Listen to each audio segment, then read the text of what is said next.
I am also the Multi-Heritage Programming Coordinator for the Center for Identity and Inclusion. Thank you for joining us today. Throughout our session, if you have any questions or comments that pop up that you would like to be shared during our discussion period, please feel free to chat them to me privately. I do want to talk a little bit about what our programming is going to be like today. First, we'll have Maxine presenting on blackfishing, and then Gina presenting on the outlet of social media and how fetishization ties into that as well.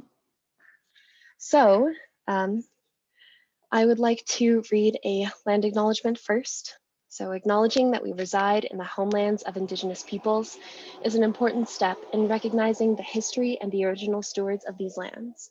Land acknowledgements must extend far beyond words. The United States has worked hard to erase the narratives of Indigenous peoples over time. Land acknowledgement statements can help to remind us of the history, the contributions, and sacrifices Native peoples have made. We honor and acknowledge that we are on the traditional territories and ancestral homelands of the Cheyenne, Arapaho, and Ute nations. This area, specifically the confluence of the Platte and Cherry Creek rivers, was the epicenter for trade, information sharing, planning for the future, community, family, and ally building, as well as conducting healing ceremonies for over 45 Indigenous nations, including the Lakota, Kiowa, Comanche, Apache, Shoshone, Paiute, Zuni, Hopi, among others. We must recognize Indigenous peoples as the original stewards of this land, and as these words of acknowledgement are spoken and heard, remember the ties these nations still have to their traditional homelands. Let us acknowledge the painful history of genocide and forced removal from this territory and pay our respect to the diverse Indigenous peoples still connected to this land. Let us also give thanks to all tribal nations and the ancestors of this place. Now, this land acknowledgement was provided by Gracie Redshirt Tyon, who is the Director of American Indian Student Services at CU Denver. And I would also like to acknowledge the displacement of families and BIPOC communities for the creation of the Auraria campus. Now, I want to go over some guidelines to help shape our conversation today, since this is a somewhat cathartic topic. The first is I will lean into conversations. I will believe everyone is doing their best. I will critique ideas, not people. I will use I statements. I will accept a lack of closure. I will not make assumptions about other people's identities. I will take care of myself and take breaks if I need to. And lastly, I will agree that what is shared here stays here and what is learned here leaves here. Now, I'll also be putting these into the chat, so you're welcome to reference them throughout our session today. But with that, I would like to hand the microphone over to Maxine Wright, our first presenter today. Hi, everyone. I'm really excited to be here today. My name is Maxine Wright. As Aja mentioned, I use she, her pronouns, and I am a doctoral student in the Department of Sociology at the University of Washington. Just a little bit about me before I share my screen and get it going. My research interests broadly are around stratification, neighborhood change, and racial ethnic mental health disparities, but I also have a deep and abiding passion for critical race theory and Black feminist theory and bringing those into the sociological literature and methodologies as well. So happy to field any and all questions about any of those topics. Okay, and off we go. So my talk today is going to be about blackfishing, and in it we'll cover social media, sexual politics, and the fetishization of the Black femme body. But and here's a little bit of a roadmap for today's talk. First, welcome, which we just did, and then a brief overview of cultural appropriation of Black culture in the Western world, and then we'll turn to the colonial roots of fetishization, then move to blackfishing and fetishization, and then do a wrap up. The guiding questions that I used when coming up with this talk are: what are the colonial roots of fetishizing the Black body? How are legacies of hypersexualization and fat phobia linked to current cultural appropriation? So fingers crossed that I answer those questions, but if not, feel free to throw them right back at me so I can actually do them justice. Yeah. Before I dive into the meat of the talk, I do want to do a land acknowledgement of my own. Aja already did CU Denver's land acknowledgement. Thank you so much for that. But I just want to acknowledge that as a UW doctoral student, I work, live, and play on lands that originally and rightfully belong to the Coast Salish peoples, specifically the Duwamish. And these land acknowledgements do not take the place of authentic and ongoing relationships with Indigenous communities as they attempt to um, reclaim and, I don't know, like not be pushed aside by white supremacy. So yeah. Okay. So the first thing that we're going to talk about is Black culture and cultural appropriation. Fascination with and performance of Blackness is really nothing new in the US context. So rather than restomp that well-tread ground, I'm going to offer these following insights from some scholars who have gone before me in a hope of sort of encapsulating the issue. The title of this slide, Everything But the Burden, comes from a book called Everything But the Burden, What White Folks Are Taking from Black Culture, that was edited by Greg Tate in 2003. In the introduction, Tate says, there is a long-standing, ongoing, and unarrested theft of African American cultural properties. There are so many ways our music, our fashion, our hairstyles, our dances, our anatomical traits, our bodies, our soul continue to be considered ever ripe for the plucking. What has always struck Black observers of this phenomenon isn't just the irony of white Americans fiending for Blackness when it was once debated whether Africans even had souls. It's also the way they have always tried to erase the Black presence from whatever Black thing they took a shine to. And Susan Gubar follows up these insights in her book Race Changes, about the use of racial parodies.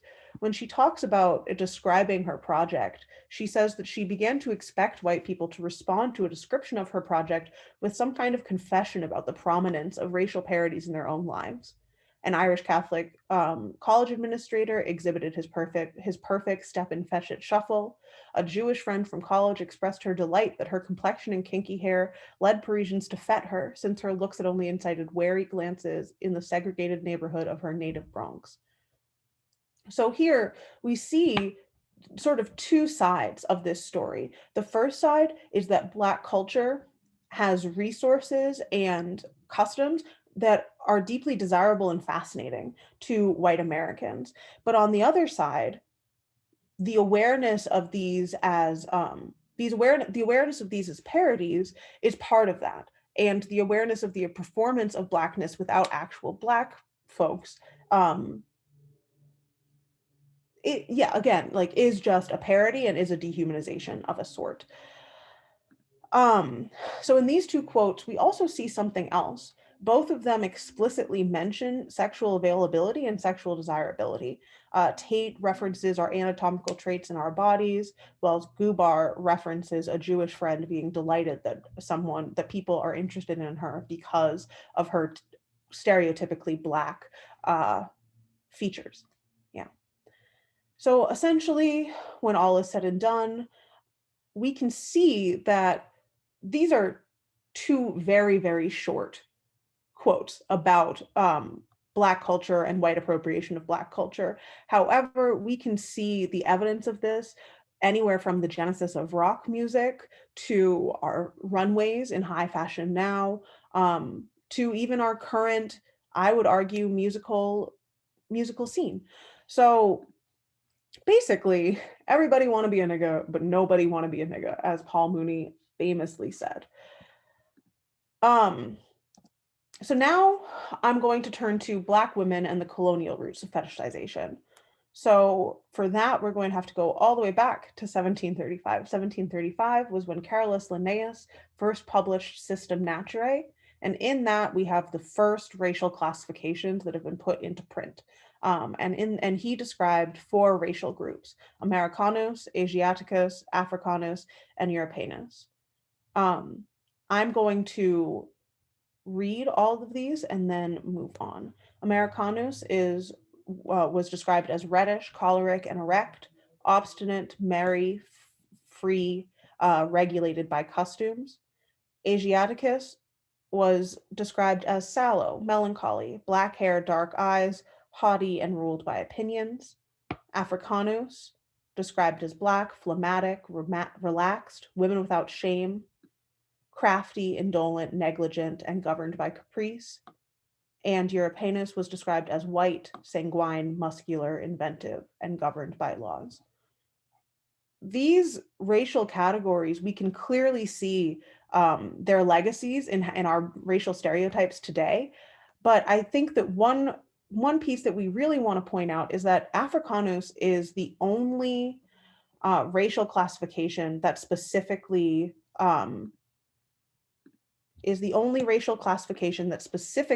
calls out womanhood and calls out sexuality and perceived promiscuity. In this deeply Christian context, women without shame can only mean women that are not that have like free flowing sexual appetites. But this perceived promiscuity is also related to body shape, and we can see this most clearly in Sabrina String's 2019 book, Fearing the Black Body, in which she traces the racial origins of fat phobia in the Western world, and she describes the following mindset. By the middle of the 18th century, philosophers, French philosophers in particular, were like, when we're in the colonies, we're noticing that Africans are sensuous. They love sex and they love food. And for this reason, they tend to be too fat. Europeans, we have this self-control, the rational self-control. This is what makes us the premier race of the world. So in terms of body size, we should be slender and we should watch what we eat. And here are a couple of images that clearly link the idea of a voluptuous body, particularly a large buttocks, larger thighs, and larger breasts and a smaller waist, being linked to Blackness in a pretty explicit way. And as this quote shows, this is not only linking Blackness to fatness, but also fatness to morality and control. And this image of the Black woman as fat, savage, and barbarous in art, philosophy, and science, and as diseased in medicine, has been used to both degrade Black women and discipline white women. For example, Black women lack control of their sexual appetites and other appetites, therefore we need to control them for them. That's like one side of it. And the other side of the coin is white women, if you don't keep control over yourself, you may become fat and thus that much closer to Blackness. And actually, in the early 20th century through the mid 20th century, we see this like pretty explicit conversation about fatness as being a black phenomenon. And also about how all of this is linked to reproductive control and the idea of trying to make the perfect mother. And I highly recommend Dorothy Roberts' Killing the Black Body for more information on that. Before we turn to current fetishization, I do just want to mention the practical reasons behind this association between fatness and Blackness. Essentially, this is taking place about 200 years after the onset of chattel slavery. And after 200 years of intermixing, largely due to sexual violence and rape, it was difficult to tell who was white and who was not, because that's what happens when you rape people. So essentially, what they did was they sort of started to articulate new aspects of racial identity. And this is where eating and body size became two of the characteristics that were being used to suggest that these are people who do not deserve freedom. These are people who are not capable of maintaining their own freedom in an acceptable and adequately Christian way. Therefore, we have a requirement to do this for them. So how does this fit in today? How does this legacy follow us and show up in our current life? One way is blackfishing. Blackfishing, according to Urban Dictionary, involves artificial tanning and use of makeup to manipulate facial features in order to have some type of Black or African ancestry. It's commonly perpetrated by women of European descent, and the general point of blackfishing is for a woman of European descent to appear of African, Middle Eastern, or Hispanic ancestry. Blackfishing can be really, I find it difficult to like conceptualize blackfishing in the abstract. So let's turn to some examples. So these are examples of 7 different women who have been accused of blackfishing over the course of their careers. They range from celebrities such as Ariana Grande, to influencers and Instagram models such as Emma Hallberg, all the way to people in the music industry such as Bad Baby. Now, this blackfishing represents a tacit desire for a Black aesthetic without the Blackness. Since when dark-skinned people have this same aesthetic, they are shunned. If we go back to some of these pictures, we can see that these women are being, because of like the likes on these pictures and everything else, these women are really being lauded for their sexual availability and desirability. But at the same time, if we saw actual Black women wearing these types of outfits or performing these types of sexuality, they would be called ghetto or trashy or thoughts or anything else. Therefore, clearly showing that we desire these aspects of Black culture, but we do not desire the actual Blackness itself.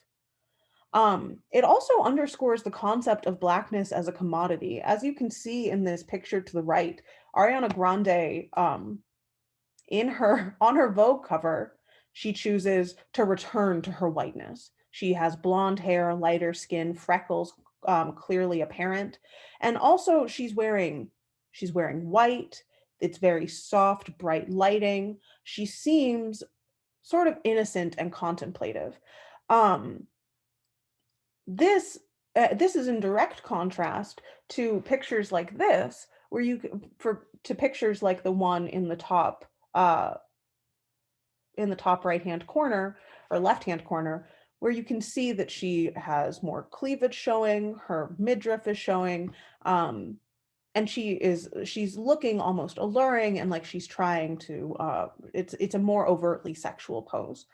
Um, this is a way that she specifically uses Blackness and Black culture as an accessory to be put on when useful and discarded when not.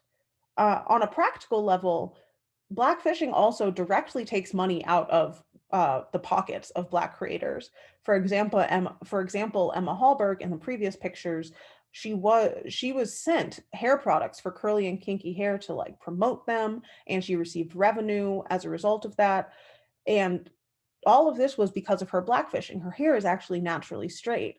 So instead of this money and these opportunities going to an actual Black person, they go to someone as who can use blackness as an accessory. Um, and all of this is also related to the ways in which these women uh, per- perform their sexuality. When we look back at these pictures, we notice a few things. Almost across the board, regardless of anything, the pictures of these women with their darkened skin includes increased appearance of the breasts, includes emphasis of the lips, includes heavy eye makeup, and also tends to include some sort of like gaze or pose that suggests an alluring and sexually inviting pose. And this is directly related to violence against Black women, because this visual rhetoric, when these women use Blackfishing as a tool to assert their sexuality, they reinforce the idea that Blackness is a synonym for sexual promiscuity or availability. Um, and also, this blackfishing is situational, something that you can take on and off, commodifies Black silhouettes and aesthetics. And finally, the visual contrast between the subject unadorned, or the white woman in white face, versus the subject in costume, emphasizes white womanhood as fragile, modest, and pure. And this ability to take off blackness and take off like overt sexuality leads to an increased risk for the Black femme body in public, because any appearance when Black women can't take off their skin color and can't take off their natural physical attributes, these appearances are seen as an invitation for sexual advances and in fact a display. And American perceptions of the hypersexualized Black woman has manifested in the sexual exploitation and sexual assault perpetrated against this population in the modern era. We can see this in a lot of ways, not only in sexual assault statistics, but also in the pornography that we consume, which you'll be seeing next week. I think that I talked really fast, and but I didn't. I am almost right on time. Great. I do just want to close by commenting that this was about blackfishing specifically. However, this type of fetishization is not just harmful for Black women, it is also harmful for women of color in general.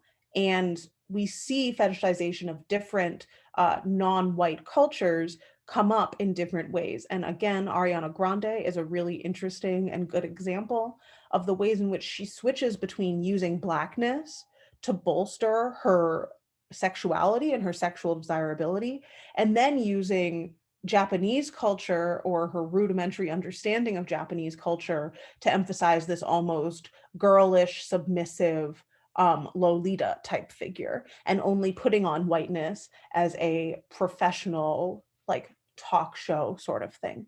And in this way, we can see that these legacies are not only embodied, but also ongoing. And with that, I will close. Thank you so much. And this is my contact information. Feel free to reach out. Great. I'm going to stop sharing. Thank you so much, Maxine. Now I would like to hand the floor over to Gina Atkins, who's our second presenter today. And then after, we will have time for discussion and questions and everything. All right, so I will share my screen momentarily, but I probably will start with the fact that I also want to do a land acknowledgement since I'm located in Raleigh, North Carolina. And I do want to acknowledge that NC State University is on the traditional land of the Tuscarora and Catawba people, past and present, and we honor with gratitude the land itself and people who have stewarded it throughout the generations. I also acknowledge the painful history of genocide and forced removal from this territory through colonization, and I honor and respect the many diverse Indigenous peoples still connected to this land. And I just always ask that we commit to continuing to learn how to decolonize and indigenize the lands that we occupy. One moment to share my screen. Okay, there we go.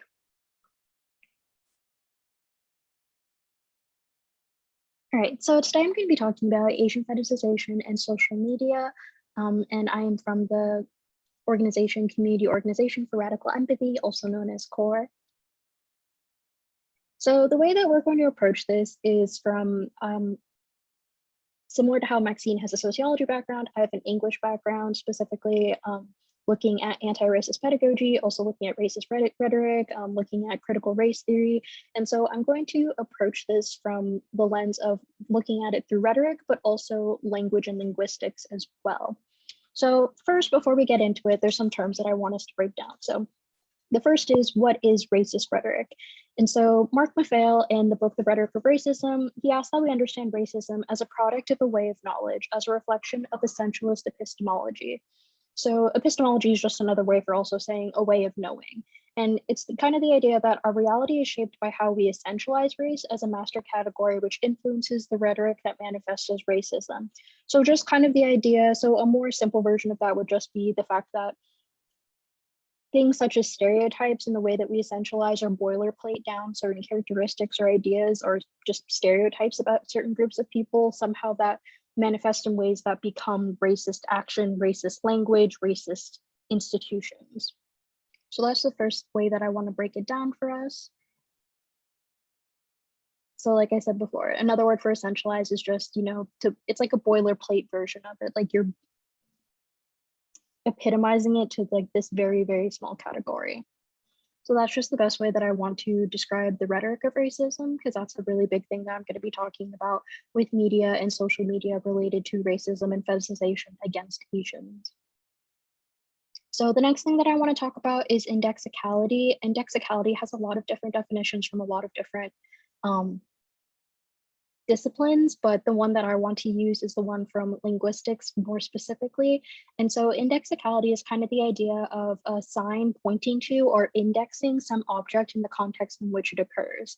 It's something that took me a very long time to kind of grasp because it can be physical things such as looking at a picture of red lipstick can index femininity, or if we index, like there's a lot of things that are like physically symbols that we can index other things, but when it comes to language, it's a little bit harder to grasp how that indexes other things. So one really popular example is the word dude.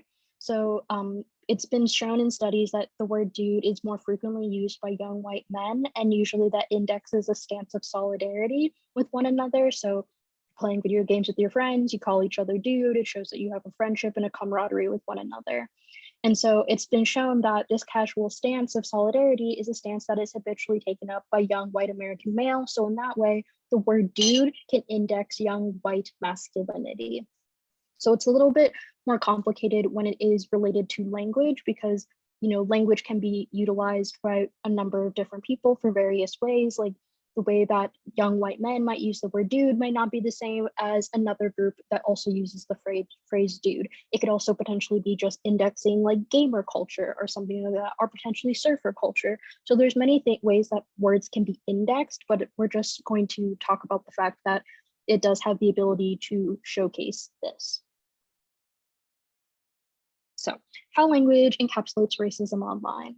I want to just talk about the fact that language derives some part of the referential meaning from indexicality, and that signs, like I said earlier, can also derive non-referential meaning from indexicality. So the idea that certain words or phrases that we use can index something such as social class or our race, even though that is not entirely true. It's just the fact that some people might conflate those things together.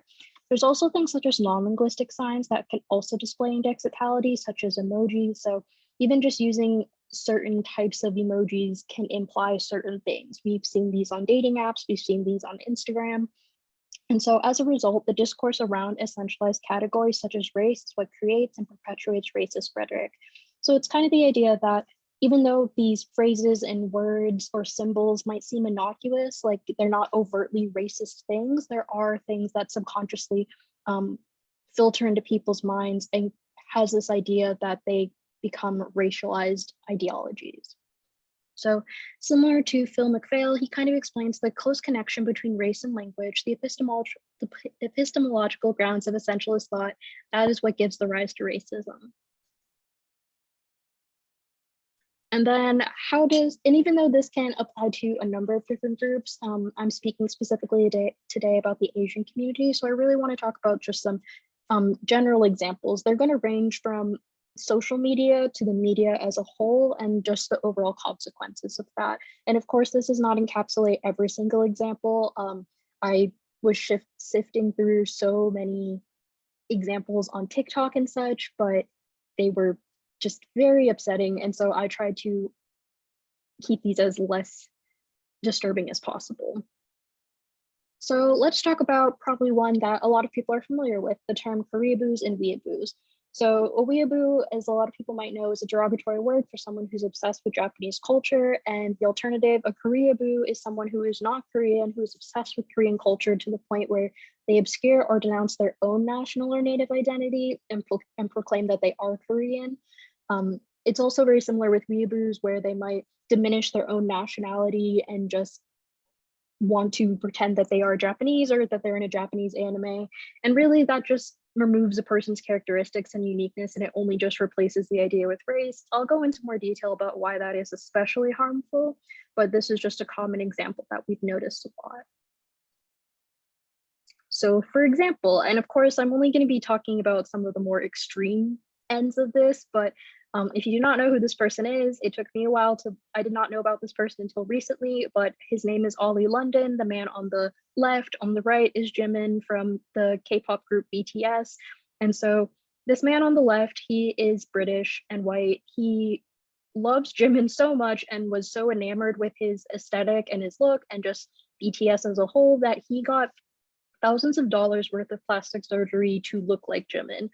Of course, I'm not going to say that he was successful in that endeavor, but it is a very extreme version of what happens when you are obsessed with this Korean culture. It's just boiling, and it's interesting too, because he did try to obscure it as well. Like there are times where he would say like, oh, I'm half Korean and I'm half white, but then there's also evidence that he deliberately got this surgery to look Korean, knowing that he is a white male and acknowledged himself as such. So this is a more extreme version, but I just really wanted to point out the kind of spectrum that this could fall under. And so specifically with the Koreaboo example, it's kind of just the idea that the worst Koreaboos fundamentally lack genuine understanding of Korean culture and their obsession fetishizes Korean people. So with the example of Ollie London, he only is interested in the aesthetics or the look of a Korean man. He is not interested in what life is like for a Korean man. He will never understand what it is like to live as a Korean man or to even live as a K-pop star. Like he's not acknowledging the negative or the holistic aspects of what it means to be a Korean man, to also be a K-pop star. He's just picking and choosing the aspects of the culture that he appreciates, which is just the aesthetic. And we're going to see that a lot in some of the other examples I'm going to give as well, because this idea of picking and choosing, it is not appreciating, it is appropriating and just fetishizing and gross.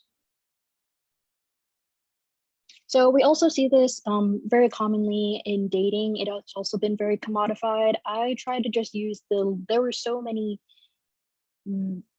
bad videos, pickup lines, just images that I found related to how dating has become commodified, especially for Asian women. But I'm just going to give these very brief examples. So we all are probably really familiar with the idea of pickup lines on Tinder. And you can see that they just boil down to the idea of like, are you from Japan? Because I'm trying to get in your Japanties. Or just like assuming like, are you Australian? Because you meet my qualifications. And then when someone says they're Asian, they say, oh, you meet my pandifications. And you see like people do push back and say like, yeah, like that's just basic knowledge of thinking that all people, that somehow a panda indexes an Asian person instead of being like, hi, I'm a normal human being. Who are you? Let's talk. And so also even just commodifying just the exoticism of if you were born in America or not, of this one person asking you look like a Chinese, are you an overseas Chinese? And someone saying, no, I was born here.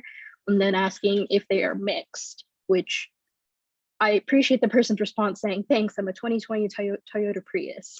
I appreciated their sassy response. But you definitely see this in dating, especially apps. You can see the fact that people will often, it doesn't come up all the time where people will like put on their profiles and say like, I only date this kind of person, but you'll notice it in interpersonal interactions between other people on dating apps and just online as a whole, that people will say just very stereotypical things and derogatory things. And in their minds, they think it is a positive thing or that it's somehow like a come on, but it's really just boiling down an individual to their race. And you see this a lot. Like, I know people like to do it with like names and stuff and like do like really punny things with like a name. And I've seen some really cute ones, but when it comes to race and someone's identity, especially when you don't know their entire identity or even just boiling it down to just their race, you just see that as very parasitic and predatory. And so moving a little bit away from the dating scene, I wanted to also talk about how the media portrays Asian as a commodity.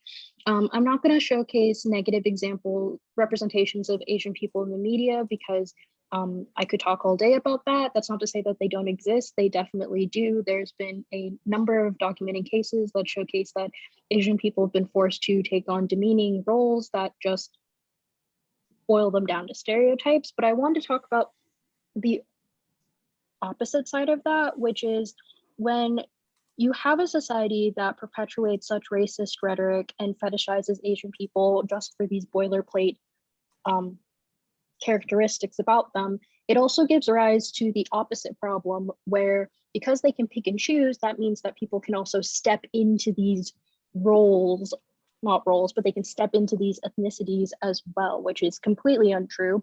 And we saw that in the movie Aloha, where Emma Stone is playing someone, a white woman, a well-known white actor. She is playing someone who is a quarter Chinese, a quarter Hawaiian. I don't know the rest of what they said her racial makeup is, but while they could have casted someone who genuinely does have this background, they had Emma Stone, very famous, a white woman, playing this character.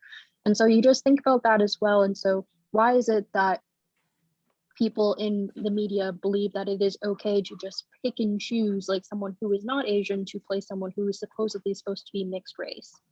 We see the same thing in Doctor Strange, where the wise one, played by Tilda Swinton. In the comic books, the character is supposed to be Asian, but then they cast Tilda Swinton, a white woman, to play this character. And you can also tell that as well because the movie, when Doctor Strange meets this character, they are in India, and so it is just kind of strange that, especially with the influence of like the clothing and the things that are going on in the movie, it's just really odd that they just pick white women to portray Asian cultures in these ways that don't even speak to Asian cultures. They just go to kind of the monolith of the idea of the overall Asian. And it just shows that, you know, if people feel more comfortable saying like racist things on the internet to women, and catcalling women, you can see the opposite side where they say, well, they're not meaningful enough. They're just objects, to the point where people feel like they can step into these roles or step into playing these parts when they feel it's convenient for them. Another way that it's portrayed as a commodity is through the makeup industry. I know a lot of us have probably heard about the fox eye trend that was going around. It was popularized on TikTok. It was also popularized through a lot of celebrities doing it. And you also see it specifically in like the way that it's not only just like the makeup that they do, it's also the way that they put their hands upon their faces to also give the impression of having a fox eye look, which is supposed to just, I guess, supposed to be similar to Asian eye shapes, not even acknowledging the fact that people have various different eye shapes. They're not just one shape. Like, for example, as someone who identifies as an Asian person, I get that pretty often where people will come up to me and be like, well, your eyes don't look Asian. And I'm like, what do Asian eyes look like? There are some phenotypes, yes, but that is not the case for every single person. So we see that people want to pick and choose certain things, such as an eye shape, a body shape, and how that comes into play of how people want to commodify Asian culture or aspects of what they believe is Asian culture. We also see this in certain things such as like workouts, kind of the idea that Asian people are very skinny, that they're very healthy, that they're healthier compared to Americans and other Western cultures. And so just the idea, like you'll probably, if you go on YouTube, you can see plenty of videos like, you know, how to have a slim waist like a K-pop idol, or different videos about why Asians are slimmer. Another interesting thing that I noticed as well is that a lot of times,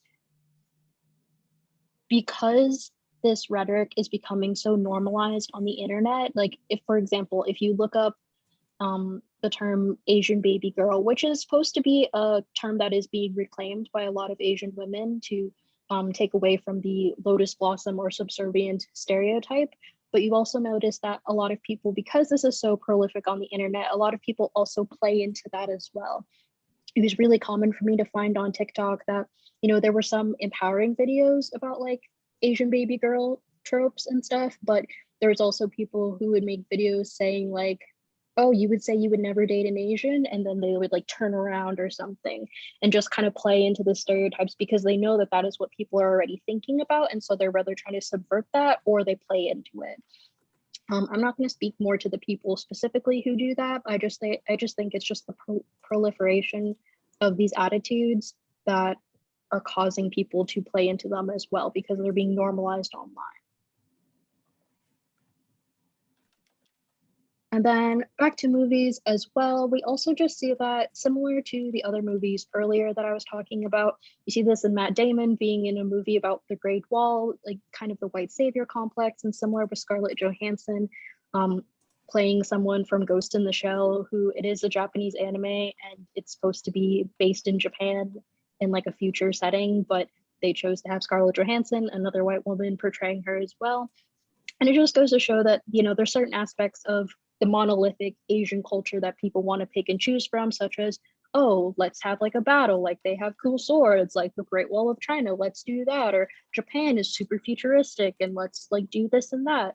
And so it's just picking out certain aspects for the idea. Like I can't even articulate the specific thing that they are trying to encapsulate, but it's kind of just the idea of they can take what they want from the monolithic Asian culture and apply it to what they want. And usually that does not go over well. I know when The Great Wall came out, I know when Ghost in the Shell, when they announced that they were going to adapt it to a live movie, I know that there was a lot of pushback because people were obviously upset that they just pick and choose what they wanted from this to just apply it to whatever actors who they think are going to make the most money, instead of hiring people that are actually representative of these groups and cultures, or just flat out writing a story. Like, you don't have to have a story about a white man at the Great Wall of China. You can just have a story that has a similar thing about like a battle between good and evil and apply it to something else. So that's just another way that I wanted to speak about that. And then I just want to go into the overall consequences and ramifications, because I know some of them might seem more extreme or just more singular, like, the example of Ollie London. He's just one single person who just got plastic surgery to look like a K-pop star. He's not technically hurting anyone, as some could say, and others could also say, such as like catcalling and just saying rude things to women on the internet or when trying to date them. Like, people can say like, okay, but like, what's the big deal about that? Like, sure, it's like annoying and racist and hurtful, but like, what's the worst that can happen? And I want to just say that it does have very deep consequences and ramifications, not only just because if you're only admiring certain parts of a culture, such as the aesthetic or the look or the makeup or just a certain phenotype feature, it's just really insulting. And it's kind of crossing the line between like ethnocentrism and xenocentrism, which is the idea, like ethnocentrism is the idea that your culture is better than another person's culture. And so you degrade or look down upon that culture, similar to the idea that Maxine was talking about, where, everyone wants to be an N-word, but no one wants to be an N-word. And then we see the same thing with xenocentrism, where someone doesn't like their own culture or their own nationality so much that they want to take on else's. And so we just see that a lot of people kind of float between those two, especially when they are fetishizing the monolithic idea of Asian culture. Similar to that, fetishization is not a compliment because it is rooted in racism, sexism, classism, also ableism, fat phobia. It's rooted in a lot of different problems.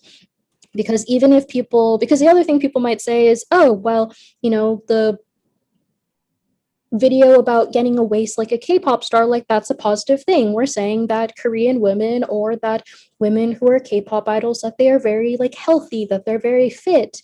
But even if this is supposed to be a positive stereotype, it has negative effects because it is ignoring some of the material realities of the K-pop industry, for the fact that a number of people, like, it is a very tough business to be in. It is not always the best for people's mental and physical well-beings.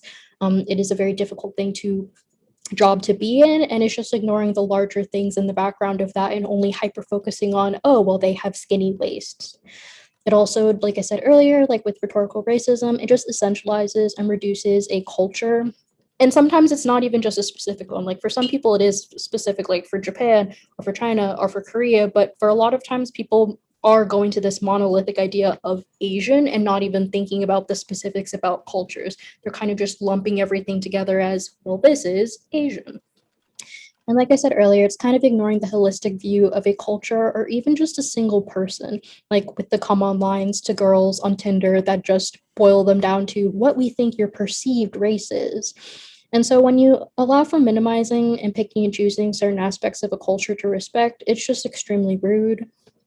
But those are not just the only consequences and ramifications. The other thing that has been shown in the research is that it does give rise to, when you have, essentially, like from the research from Chow et al., it shows that the characteristic racial categorization practices associated with racial essentialization could have important implications for racialized perceptions and racial stereotype formation. So basically, it's just shown that there's a positive relationship between essentialist beliefs and negative attitudes towards minority groups. And that's been shown in a number of different studies. And that, when individuals attribute essentialist stereotypes or negative behaviors with members of a specific racial group, they end up attaching those stereotypes with an entire racial group.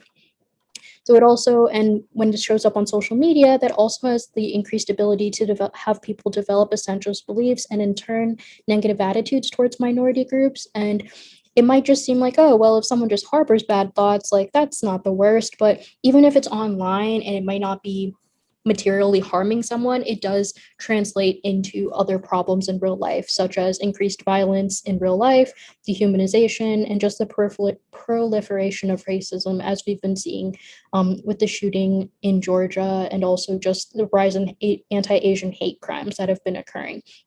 Like, for example, like the former President Donald Trump, whenever he was saying things such as the China virus or the Wuhan virus or the Kung flu, like even though like he's tweeting certain things like that and saying certain things like that, we also see the material reality is that in real life, people are seeing this rhetoric and then committing hate crimes against Asian people.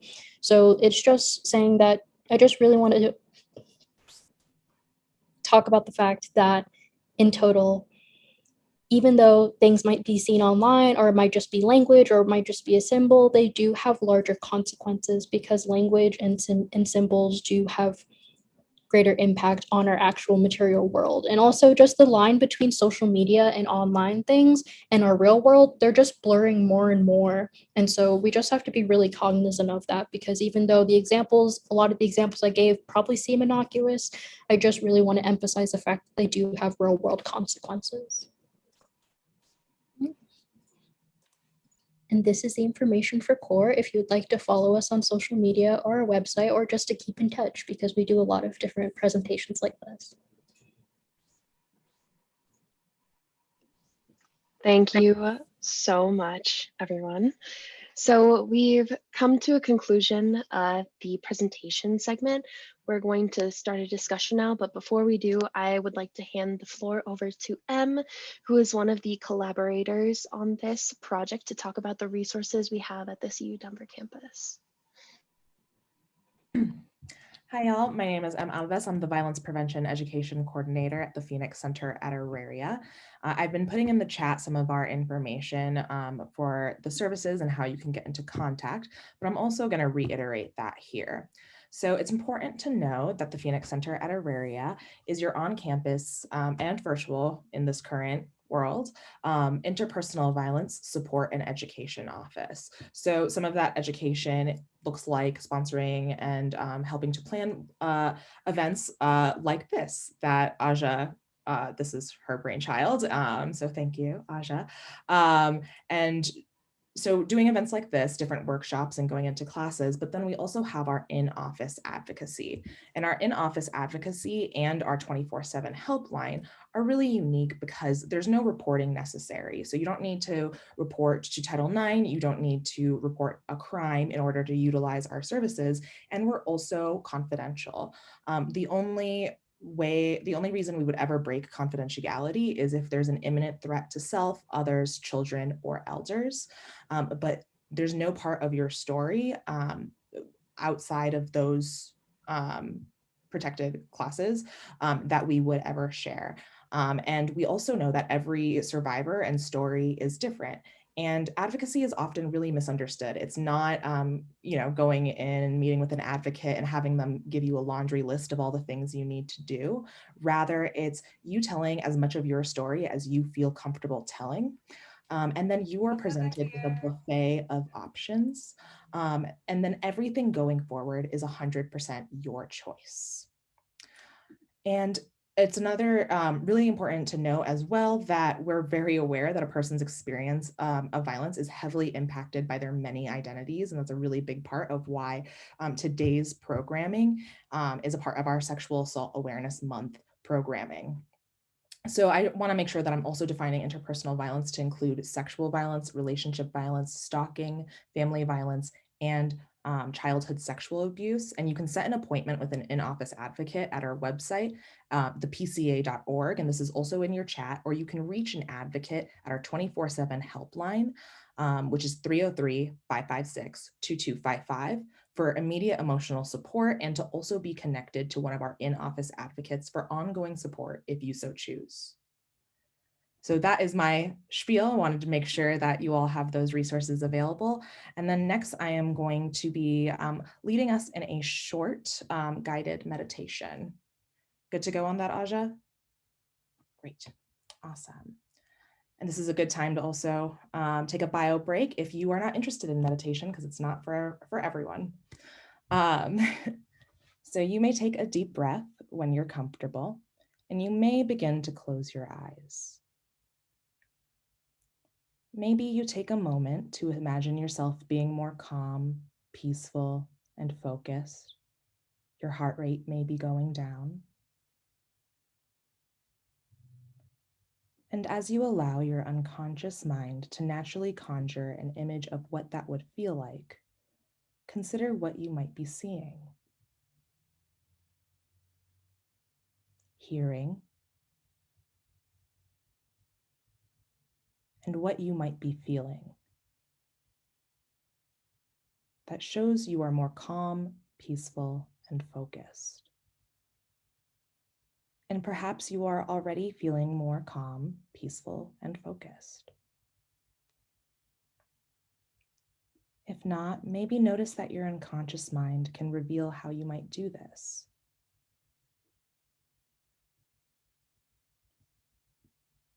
Maybe you can think of a simple way to incorporate this feeling of calm into your life in the days and weeks ahead.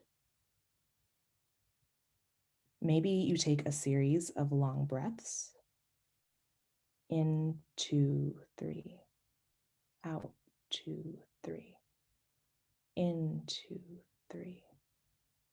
Out, 2, 3. And maybe breathe for another moment and begin to move your attention back to the Zoom room, listening to the sounds around you, and begin to open your eyes. Thank you, and I hope you all feel a little bit more centered, and now we'll be moving into the Q&A portion. Thank you so much for that, Em. That was a good breather from the intense information that we were just given. I do want to extend a thank you to Gina and Maxine for this wonderful collection of information that you've presented us with. Now, there was a question that I was asked, I don't know